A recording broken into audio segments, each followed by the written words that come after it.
Hi guys, welcome back to the Watch Mission. Today we're going to look at the Grand Seiko. This is the SBG A407 Blue Snowflake. So the Snowflake series is an amazing series as far as I'm concerned. So it started out with the white dial, and this is the blue version. These ran, I want to say, from around 2018 or 19. I think maybe it's 2019. Through current, you can still currently get these. I'm not sure if they still come with the power reserve or not, though. I think that might have been switched up in the past year or so. I am not a Seiko expert, Grand Seiko expert by any means, so I actually borrowed this watch from a friend of mine here in town who owns Alexander's Jewelers in the Short North in Columbus, and the amount of stuff that he has is unbelievable. When you go in there, it is probably one of the best shops I've ever been in the country.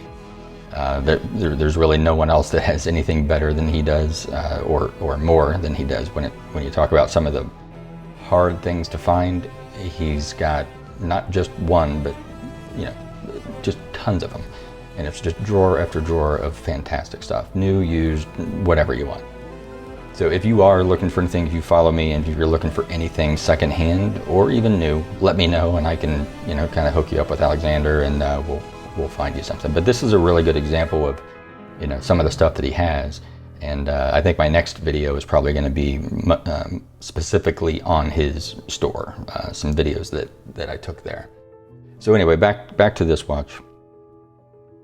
So I'm not going to go too deep into all of the details of how spring drive works. I wouldn't do it justice. There's 1,000 videos out there that do it very well. But the very basics are that it's a hybrid. It's not in the way that like a Seiko Mega Quartz is a hybrid, but this is the best of what mechanical watches have to offer and the best of what quartz timekeeping has to offer. So that's really, to me, what this Seiko, or the Grand Seiko, represents, is the absolute best of what watchmaking can be. And when you think about it from that respect, I think that these are an absolute bargain. These sell for around $6,000. Yeah, that's a lot of money, but when you compare it to other items up to about 10,000 or so, I don't think you're going to find anything out there that is better quality than this. Its accuracy is like plus or minus 15 seconds, or maybe it's down to 10 seconds now if you get the newer ones, per month. Not per day, but per month. And then it's 72-hour power reserve because it just uses so little energy. The sweeping hand, everyone in the past used to talk about Rolex, of course. It was the sweeping hand that you kind of would strive for, but there's no ticking in this whatsoever. It is a true sweeping hand, and there's kind of an electromagnetic brake that holds it back from going too fast. It's one of those that I've had on since, I want to say, last Wednesday or Thursday he let me borrow it, so I've been wearing it quite a bit. And I wasn't ever really that heavy into Grand Seiko like a lot of people are, but I'm sold. This thing is absolutely amazing as far as the way it feels, even the way it sounds. You can, put that up to your ear and just do the rotor a little bit, and there's nothing about this that isn't top-notch quality. The actual case itself is 40 millimeters, so it's a pretty good size for pretty much everybody. It's 12 and a half or 12.8, something like that, thickness. And the one thing that you're still gonna get some people freaking out about is it's a 19 millimeter spacing on the lugs there for the watch band. Look, 19 millimeters isn't the end of the world, right? And when you're talking about the design, the overall symmetry, it would be like going to Frank Lloyd Wright and saying, hey, why'd you do so many levels? Why not do normal windows? Right? They know what they're doing. So if a 19 millimeter spacing is going to steer you away from this watch, then it's not the right one for you anyway, right? Because this is so precise in every single measurement that there's no reason anyone should question it. And there's plenty of 19 millimeter straps that are out there. This does happen to be the original strap with the deployment clasp that's on there too. And I've heard people complain that they don't like this Grand Seiko deployment clasp, but I thought it's great. It fits me really well. When you talk about that dial, and I'll put some of my videos up here, I don't think I have spent nearly as much time photographing watches as I have done for this one. The dial, I mean, it looks like it's paper or something that is so delicate, but at the same time, it just plays all kinds of tricks with the light. There are times when it looks just completely flat, and there are plenty of times when there's so much texture to it that you just can't stop staring at it. And even the power reserve window, they've put so much detail into that. It's the applied indices, the mirror polishing on those hands. I mean, it looks like you could take the hands out and use them as surgical, surgical devices or weapons. And then you have the case back, and the finishing on it is just unbelievable. No matter what light you look at it, it's incredible.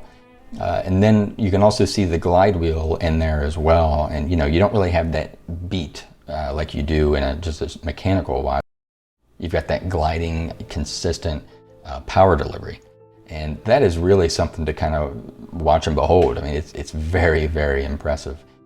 And so here I'm trying to play with the light a little bit, just trying to move it around. And you can see sometimes you get the texture and sometimes it just looks plain flat. But no matter how you look at it, it is such a pretty watch.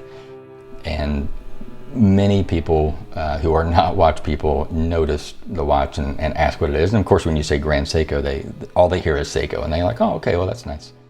But when you know, and it's an extremely, it's just a fantastic piece of engineering art. The engineering that goes into it, the precision, is just unbelievable. And again, you can see that no matter what angle you look at, what side you look at, everything about it. And this one is secondhand, right? So you're going to see a little bit of flaw, little scratches here and there. And it's tough, and that's why I'm wearing, the white gloves here, because if you touch it at all, it will smudge. And being a little bit OCD that I am, I just constantly carry that cloth around, and I'm, polishing it nonstop. But yeah, watching the glide wheel is really something really cool. I just love how smooth that is and how precise it is. But the finishing on the actual movement itself, who can beat that, right? I mean, that's, you're going to have the Glass Shoot Original and A. Lang and those guys, of course, that can do it. But at this price, I don't think there's anything out there that comes even close to it.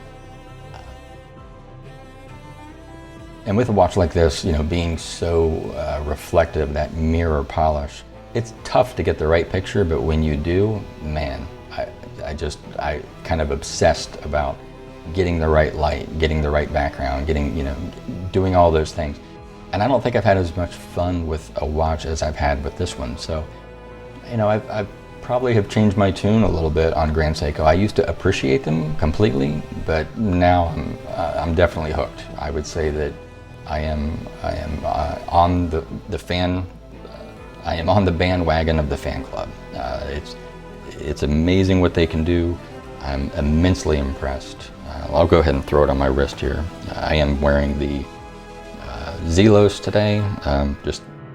Just kind of comparing the two blues here, which probably not much of a comparison, but you know, Zelos is another one that I absolutely think you get an amazing value.